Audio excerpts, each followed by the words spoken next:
Hai guys, hari ni Aisyah nak masak ikan pari bakar bendi 2 minit bersama Dwi Makmur. Okey, bahan-bahan dia kita perlukan 3 keping ikan pari yang siap dibersihkan dan dipotong. Untuk bahan seterusnya kita gunakan kacang bendi, ikut banyak mana yang korang nak gunakan. Gunakan bawang merah, bawang kolen, halis sedikit, 3 batang serai dan untuk lebih wangi kita akan pakaikan daun kesum. Untuk seterusnya, untuk tambahkan lebih rasa pedas sikit, kita tambahkan cili kering. Sekarang kita blend dulu barang-barang ni untuk jadikan dia paste. Untuk tambahkan lebih lemak, buah keras ni korang tambahkan ke dalam bahan blender tadi.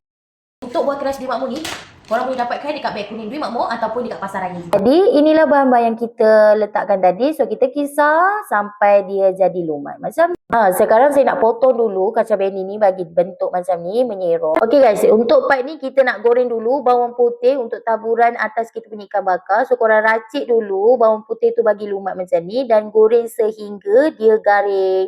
So hasil dia jadi macam ni.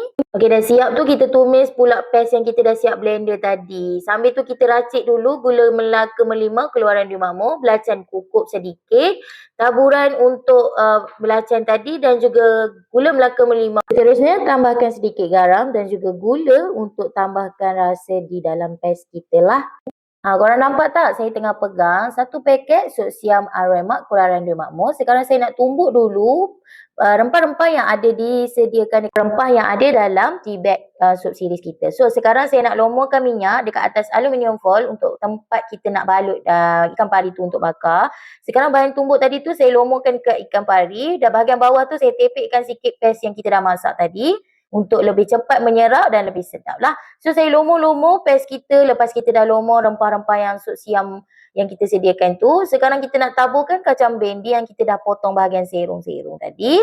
Okey, dan taburan bawang putih yang saya dah siap goreng garing. So untuk tambahkan lebih wangi, saya tambahkan sedikit daun kesum. Sekarang saya nak bakar menggunakan air fryer. Untuk waktu masuk kat dalam kita tu, kita tebuk sikit aluminium foil tu. Sekarang suhu 180 bersamaan dengan 20 minit. Jadi kita tunggulah sampai ikan kita masak.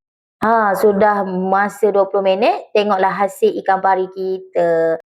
Okay, so sekarang kita punya ikan bakar is done. So berasak-rasak lagi, kita memang angkat daripada tempat kita bakar. So kita tengok dia punya isi dia macam mana. Juice korang. Selamat mencuba dengan resepi daripada Dwi Makmur. Ingat masak, ingat Dwi Makmur. Bye-bye.